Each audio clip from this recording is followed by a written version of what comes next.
Hello and welcome to Jessie Bear Book Club. Today we are reviewing The Strangled Queen by Maurice Druon. The Strangled Queen picks up right where the Iron King left off, but with the imprisoned princesses Marguerite and Blanche. They are obviously extremely excited by King Philippe's death, but no matter how many times I read this book, I find it difficult to believe the rigorous confinement in which these two princesses were kept. They are royal after all.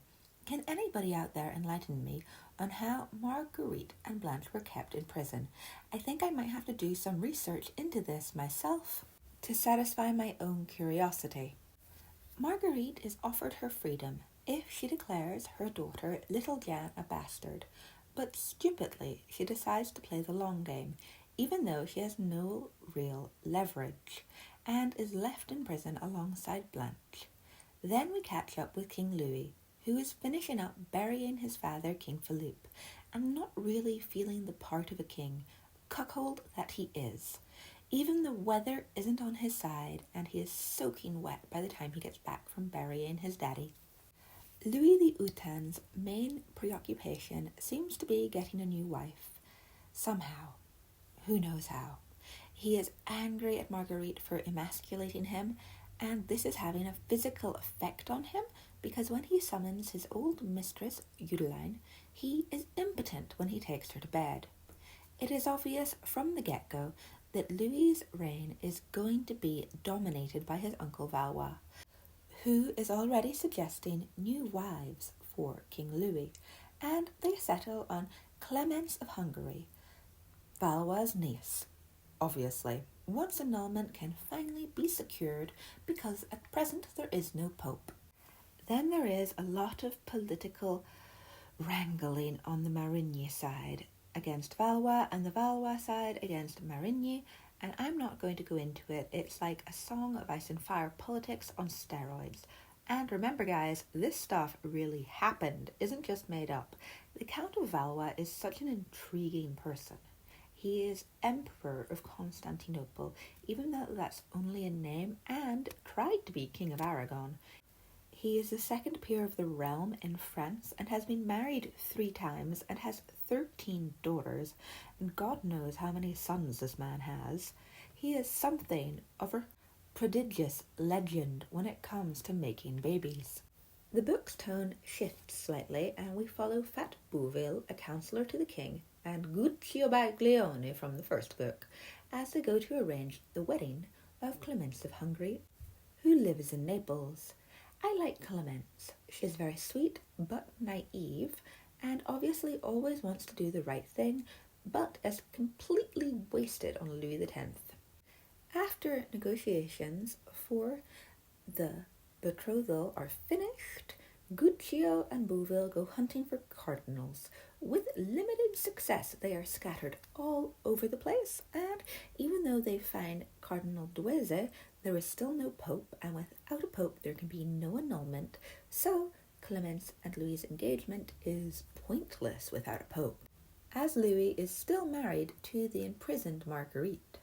This whole section of the book is really good because you get to see Clemence of Hungary with her grandmother, Marie, Queen of Naples, and Marie, Queen of Naples, is a force to be reckoned with in the political world. She reminds me of Olenna Tyrell from A Song of Ice and Fire. I think she may have been George R. R. Martin's inspiration. Guccio, though, in this section does not endear himself to me at all. He goes about procuring whores for himself and Fat Bouville, but at the same time brags about Marie's love.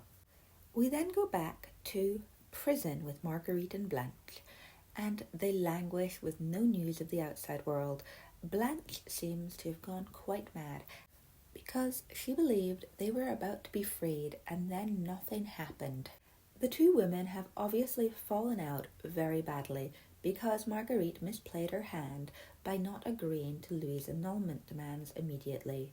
This scene is written so well, describing Blanche's hysteria, especially the description of her eyes as she hammers on the door. You can see the madness lurking beneath the blue in your imagination.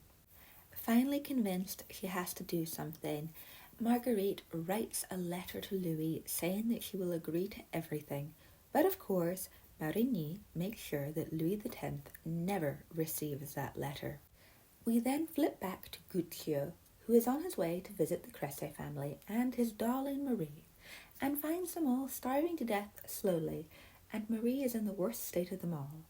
While going about the countryside trying to find them food, Guccio discovers the provost's theft of taxes, and of course all the provosts are Marigny's creatures.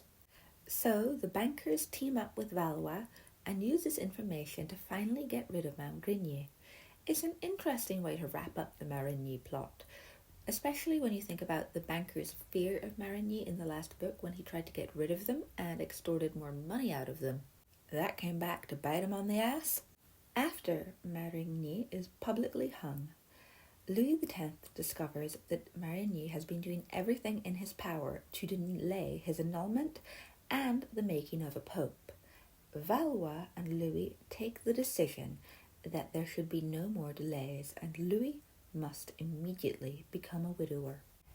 The scene where Marguerite is strangled in her prison right after they have told her that she can go free is strangely painful, because for a short moment she felt hope. Hope for freedom that she had been denied for over a year.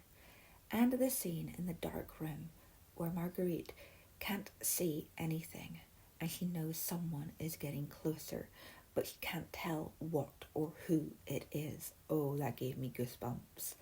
Then the book ends with Marigny's statue being toppled. Personally, I think the book should have ended with Marguerite's death. That would have been more of a cliffhanger, but personal choice. Louis X rewards the people around him with Marigny's riches, and Valois is floating on air now his old adversary is dead. But the throwaway line that sticks in my head is the bit where Louis rewards the huntsman, the guy who was releasing the doves for him to shoot, when the decision was taken that Marguerite should be killed. The attention to detail here is impressive and akin to something George R. Martin would write. In fact, it's almost an older style of George R. R. Martin seed planting for future storylines. I give this book 9 out of 10. I prefer it to The Iron King because the characters are now established and the plots are thickening. My only complaint would be that there isn't any Isabella, Queen of England. Goodread gives this book 4.1 out of 5. And remember to like this video if you enjoy my Maurice Druon content or my A Song of Ice and Fire content. Leave me a comment with your thoughts on Louis the Uta, and subscribe because next week we have a video coming out comparing the character of Marguerite of Navarre to Cersei Lannister, so that's going to be very juicy. Until next time, you can also follow me on Instagram at Lady Jessica Riddell for just some life stuff. Bye! Don't hang any of your former ministers.